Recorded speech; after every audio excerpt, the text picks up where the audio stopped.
ध्यानाभ्यास के लिए कृपया अपने नेत्रों को बंद कर लीजिए।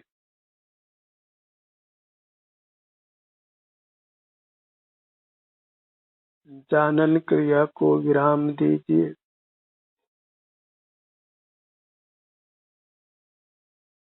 जीव जितनी भी जानन क्रिया करता है वह मूर्त काया की सहायता से करता है, उसकी पराधीनता से करता है और जानन क्रिया के समय वह अपने ही स्वरूप से च्युत रहता है, अपने आभ्यंतर काया से विमुख रहता है, सुख से विमुख रहता है। कदाचित सुख मिलता है तो वह इंद्रिय सुख है, विषय सुख है और उसका फल विरस होता है, दुख होता है। मोक्ष मार्ग इंद्रिय ज्ञान का निरोध करने रूप है, इंद्रिय जय करने रूप है। मूर्त पदार्थों के देखने जानने का, विचार करने का, कुछ स्मरण करने का, ये सब ज्ञान क्रिया है, उसके निरोध से मोक्ष मार्ग बनता है और वह निरोध प्रत्यक्ष अपने शरीर का एहसास करने से होता है। जो भी अपने शरीर की सुख दुख रूप स्थिति है उसका अनुभव करने रूप मोक्ष मार्ग है।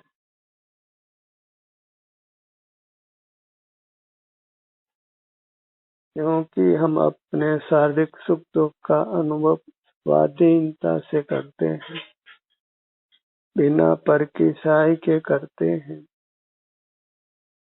वह कार्य स्वाधीन होने से उसका फल स्वाधीनता है। वह स्वाधीनता मूर्त के बंधन से रहित होने रूप है। बंधन दुख का कारण है, अशुद्धता का कारण है और जब अपने शरीर का जीव एहसास करता है तो फिर बंधन से मुक्त होता है। इसलिए यथासंभव जानन क्रिया को विराम दीजिए, उसका निरोध कीजिए, इंद्रिय जय कीजिए। जितना भी हम ज्ञान करते हैं वह सब मूर्त काया की सहाय से करते हैं। उस सब का एक ही नाम है इंद्रिय ज्ञान और मोक्ष मार्ग इंद्रिय ज्ञान के निरोध करने रूप है, इंद्रिय जय करने रूप है। और जिन्होंने भी इंद्रिय ज्ञान का निरोध किया है वे जिनेंद्र कहलाते हैं, परमात्मा कहलाते हैं। परमात्मा होने के लिए, परम सौख्य का अनुभव करने के लिए अंतर्दृष्टि कर अपने शरीर का एहसास कीजिए। जो भी शारीरिक सुख दुख की स्थिति है बस उसका ही संवेदन कीजिए। सुख दुख जो भी है उसमें संभाव धारण करिए।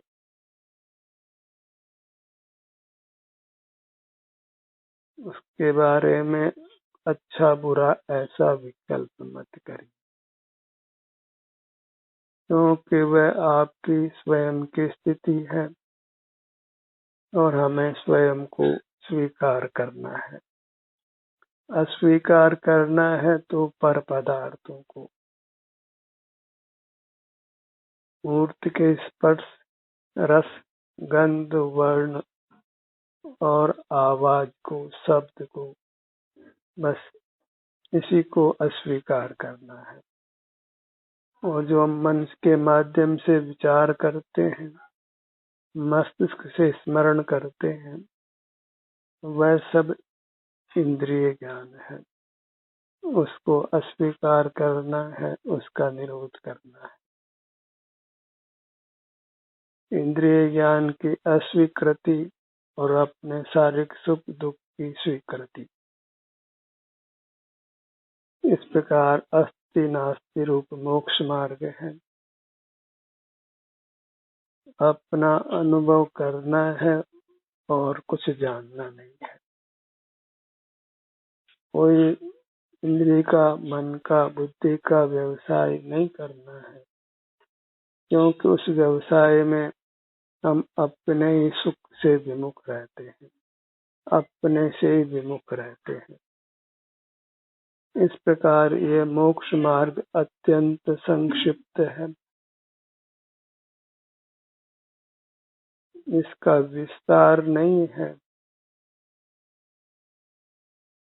किंतु इसकी देशना प्राप्ति प्राय नहीं है और इसको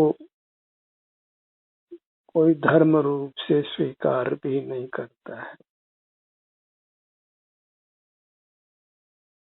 अपने ध्यान को बस सिर से पांव तक रखिए, अपने शरीर पर।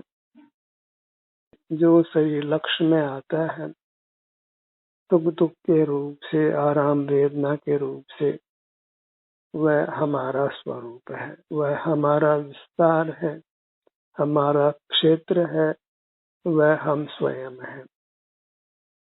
और स्वयं को ग्रहण करना वह किसी को ऐतराज का कारण नहीं होता। जब हम पर का ग्रहण करते हैं तभी वह ऐतराज का विषय बनता है, क्योंकि उसमें हम पर की स्वाधीनता में विघ्न उत्पन्न करते हैं, उसकी गुप्ति को भंग करते हैं।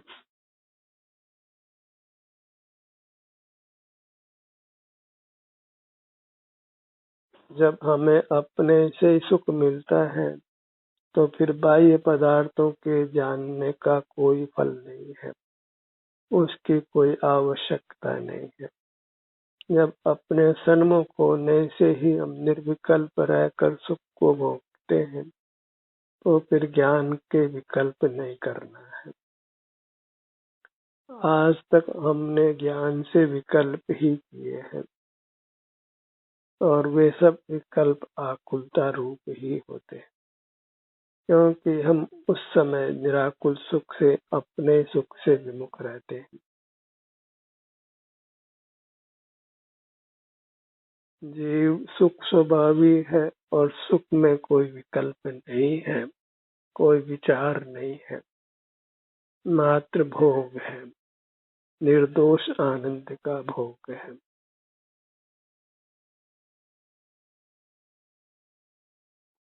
जब हम कर्मों के बंधन से मुक्त हो जाते हैं, अपने को पूरी तरह ज्ञान क्रिया से मुक्त कर लेते हैं, तो फिर वह सुख अविनाशी होता है, असीम होता है। क्योंकि संसार ज्ञान से चलता है, इसलिए जीवों को ज्ञान की महिमा है। पर जिसको संसार में रहना ही नहीं है, उसको ज्ञान से कोई प्रयोजन नहीं है। संसार से पार होने के लिए ज्ञान का निरोध करने की ही आवश्यकता है। ज्ञान को विराम देने की ही आवश्यकता है।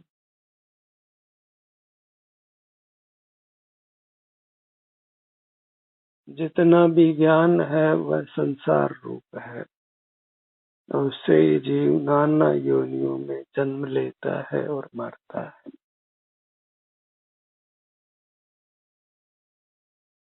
अपनी दृष्टि को अपने सिर से पैरों तक रखिए, जो हमारा अपना स्वरूप है,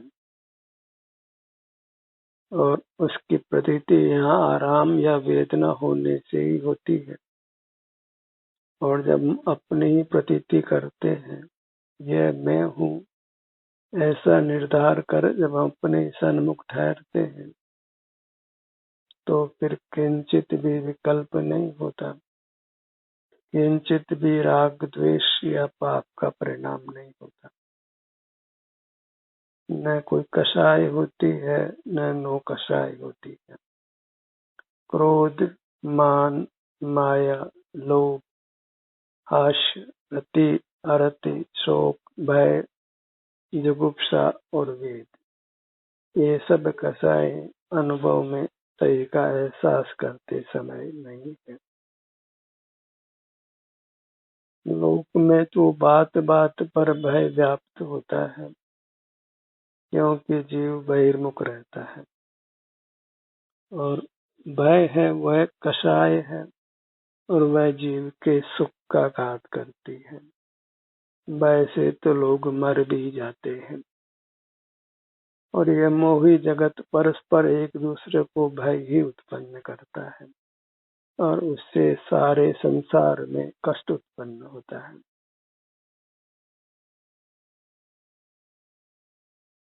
और निर्भय रहना है तो लोक संज्ञा छोड़िए, जगत से विमुख रहिए। दुनिया क्या कहती है, दुनिया कैसी है, दुनिया में क्या हो रहा है, इस सब के ज्ञान से अपने आप को रहित रखिए। अपना प्रयोजन जब अपने से ही सद जाता है, अपने सिर से पांव तक रहने से हम अनुपम सुख भोग लेते हैं, जन्म मरण से मुक्त हो जाते हैं, अविनाशी उत्तम सुख भोगते हैं, तो फिर हमको जगत का कुछ भी जानना नहीं। जो अनादि से जगत को जानने का संस्कार है उसको हमें मिटाना है और वही वास्तव में मोक्ष का पुरुषार्थ है। बाह्य जगत से जुड़ने रूप जानने रूप हम रहते हैं, बस उसी का निरोध करना, उसी से मुक्त होना, वह मोक्ष का पुरुषार्थ है। हम हमारे जीवन को ही जांच लें, कितना हम बहिर्मुख रहते हैं, जानन क्रिया में ही रहते हैं और जानन क्रिया से केवल शरीर का एहसास करते समय ही छूटते हैं, अन्यथा जानन क्रिया निद्रा में भी चलती रहती है। स्वप्न के रूप में कोई न कोई पदार्थ हमारे ज्ञान का विषय कल्पना में ही बनता रहता है और हम अपने शरीर का एहसास नहीं करते। निद्रा में तो शरीर का एहसास होना संभव ही नहीं है, तो निद्रा में तो कोई मोक्ष मार्ग बनता ही नहीं है। इसलिए आवश्यकता से अधिक सोना वह हमारे सुख को ही नष्ट करता है। निद्रा आ जाए, अपने हिसाब से जितना बहिर्मुख रहते हैं उतनी निद्रा आती है और जितनी बहिर्मुखता को हम समाप्त करते जाते हैं उतनी निद्रा भी कम होती जाती है। जितना हम शरीर का एहसास करेंगे उतनी निद्रा कम होगी, उतना ही मोक्ष मार्ग में चलने का समय अधिक होगा, उतना ही जागृत अवस्था में हम अपने शरीर का एहसास करते हुए रह सकते हैं, अपने को कर्मों के बंधन से छुड़ा सकते हैं। और जब हम काय चेष्टा करते हैं, वचन चेष्टा करते हैं, तो भी हम अपने शरीर का एहसास भली प्रकार नहीं कर पाते हैं। यद्यपि ज्ञान के विकल्प करने की अपेक्षा काय चेष्टा करना, वचन चेष्टा करना अच्छा है। तभी तो व्यायाम करते हुए, खेलते हुए या ओंकार जप करते हुए, कोई भी निरक्षरी ध्वनि करते हुए जीव विकल्पों से अतीत रहता है, विकल्प न्यून होते हैं, जानने की इच्छा भी कम होती है और इस कारण से वह काय चेष्टा से, वचन चेष्टा से भी स्वास्थ्य को अर्जित करता है। और जब वचन चेष्टा और काय चेष्टा को भी छोड़कर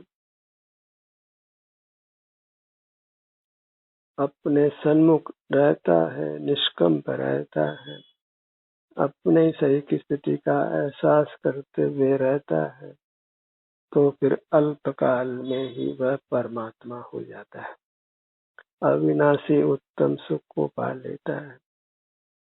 तो सन्मार्ग की प्रथम तो श्रद्धा करिए। ये सन्मार्ग स्वयं अपना ही एहसास करने रूप है, अपने अमूर्त काया का एहसास करने रूप है। और क्योंकि अपनी अमूर्त काया में शारीरिक सुख दुख होता है, तो वही हमको अनुभव में आता है और उसी अनुभव सहित हमको रहना है। तो वही अनुभव मोक्ष मार्ग माना गया। अनुभव चिंता मणिरत्न, अनुभव है रसकू, अनुभव मार्ग मोक्ष को, अनुभव मोक्ष स्वरूप। लोक में तो बाहर के कार्य का भी ज्ञान अनुभव कहलाता है, पर मोक्ष मार्ग में केवल स्वानुभव को ही, अपने शारीरिक सुख दुख के अनुभव को ही अनुभव रूप से स्वीकार किया गया है, मोक्ष मार्ग के रूप से स्वीकार किया गया है। क्योंकि एक शब्द अनेक अर्थ में प्रयुक्त होता है, और जब अनुभव को मोक्ष मार्ग कहेंगे तो अपने शारीरिक सुख दुख के अनुभव को ही मोक्ष मार्ग कहेंगे। विषय सुख दुख का भी अनुभव होता है, पर वह अनुभव मोक्ष मार्ग नहीं है। इसलिए शब्द का यथार्थ भाव ग्रहण करके जहाँ जिस अर्थ का प्रयोजन है वही अर्थ अंगीकार करके हमको मोक्ष मार्ग में प्रवृत्ति करना है। अपने ध्यान को अपने सिर के भाग पर लाइए।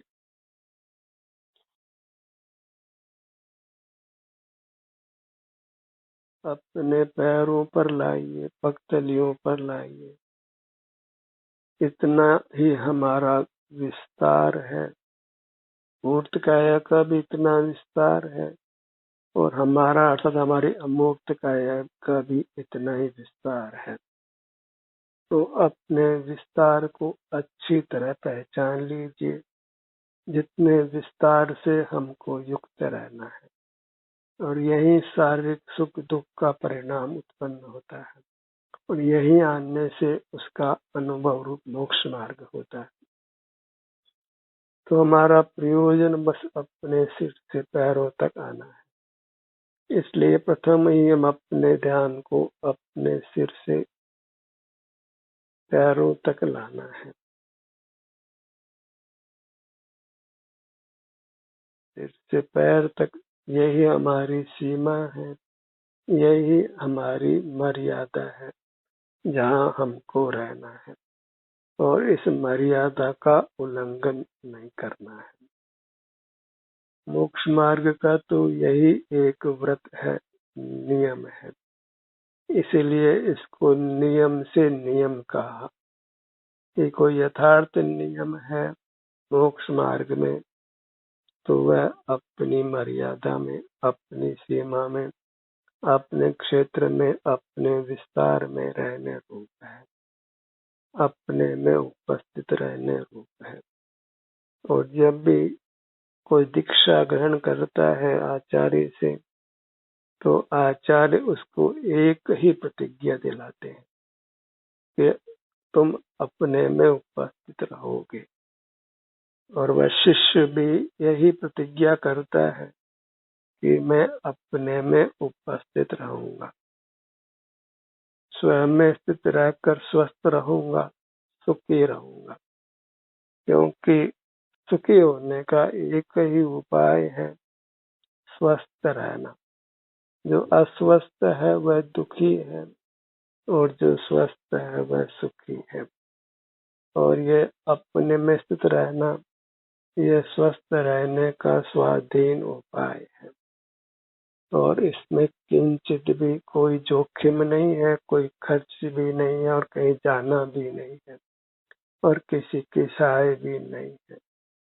किसी के शरण में जाना नहीं है, किसी को नमन करना नहीं है, किसी परमात्मा का भी स्मरण करना नहीं है।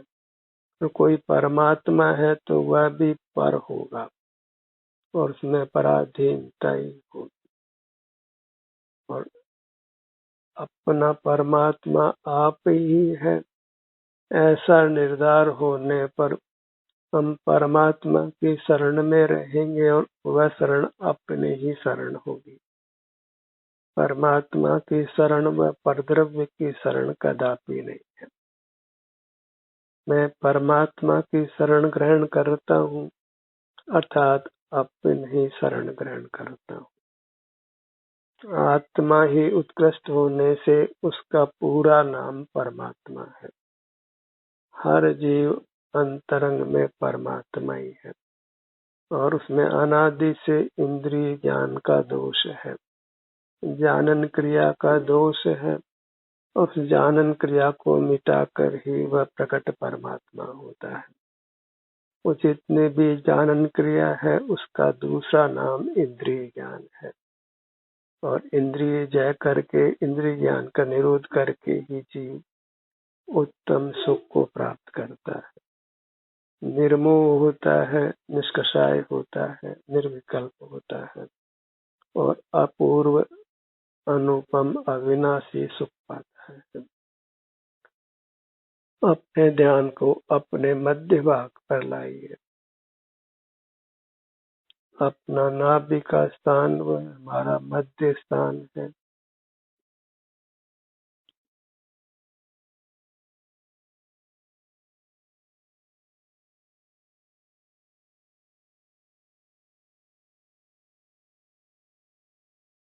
पूरे पेट के भाग को अनुभव में लीजिए।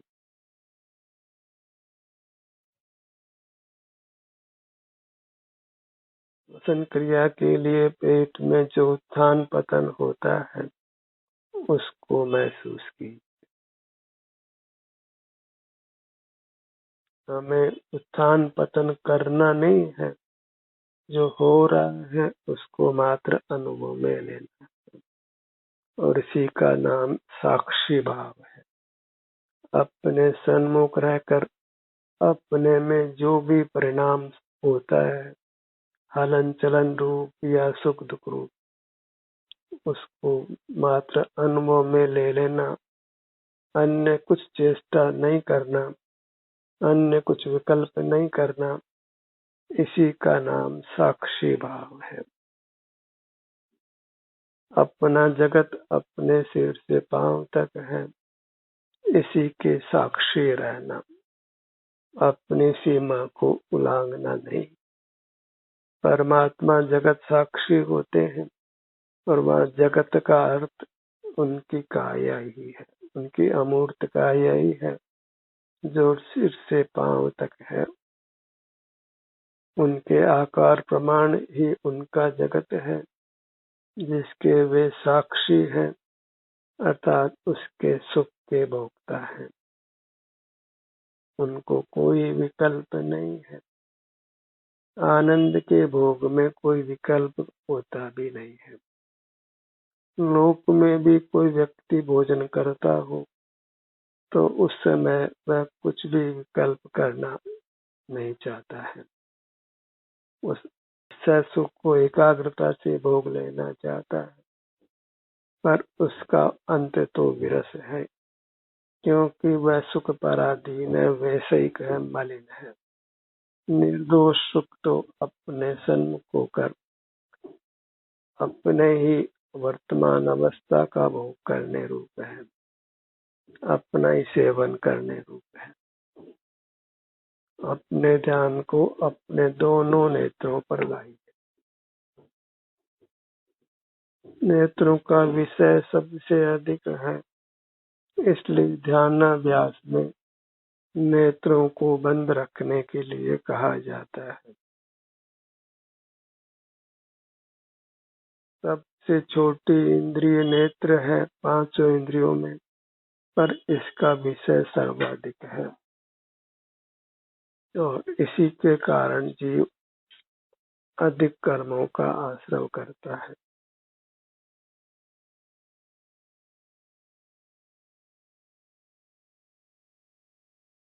अपने ध्यान को अपने सीने के भाग पर लाइए। सीने के मध्य में हृदय स्थान पर आइए। जो हमारे महत्वपूर्ण अंग हैं उनके सन्मुख हमें अधिक समय लगाना है। मस्तक, नेत्र, कान, नासिका, रसना इंद्रिय, इन सब के माध्यम से हम बहिर्मुख रहते हैं, इसलिए इन स्थानों पर अपने ध्यान को विशेष लाना है। और नाभि के स्थान पर तो विशेष इसलिए आना है कि यहाँ श्वासोच्छ्वास क्रिया होती है। मोक्ष में श्वासोच्छ्वास नहीं होता है, तो श्वासोच्छ्वास उत्पन्न करने वाले कर्म का निरोध करने के लिए हमें अपने पेट के भाग पर समय देना होता है।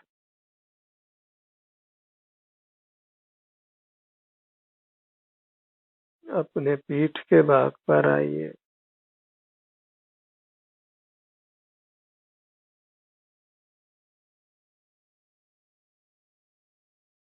आओ चेतन निज में आओ, अंतरात्मा बुला रही है। सुख हमें भीतर बुलाता है। अंतरात्मा माने सुख, माने आनंद, निरोगता। जो निरोगता चाहते हैं, सुख चाहते हैं, तो अपने में आओ, अपने को पाओ, अपने में मगन रहो और सकल ज्ञान क्रिया ज्ञान क्रिया का निरोध करो।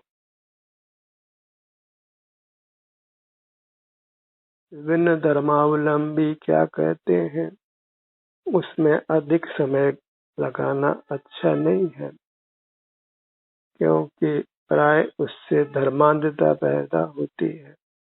हर धर्मावलंबी अपने धर्म को अच्छा कहता है और उसके प्रति हमको धर्मांध करता है।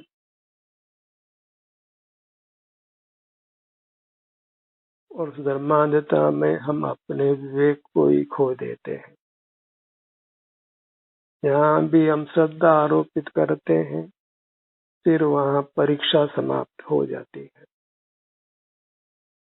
फिर हम उसको ज्यों का त्यों स्वीकार कर लेते हैं और परीक्षा के बिना कभी यथार्थ धर्म की प्राप्ति होना संभव नहीं है। इसलिए धर्मांधता छोड़िए, धर्म विशेष की श्रद्धा छोड़िए और श्रद्धा ही करना है तो अपनी श्रद्धा करिए, क्योंकि आप अंतरंग में स्वयं परमात्मा है और अपनी श्रद्धा के समान कोई धर्म नहीं है। ध्यान का ये सत्र यही समाप्त होता है। आपकी सहभागिता के लिए धन्यवाद।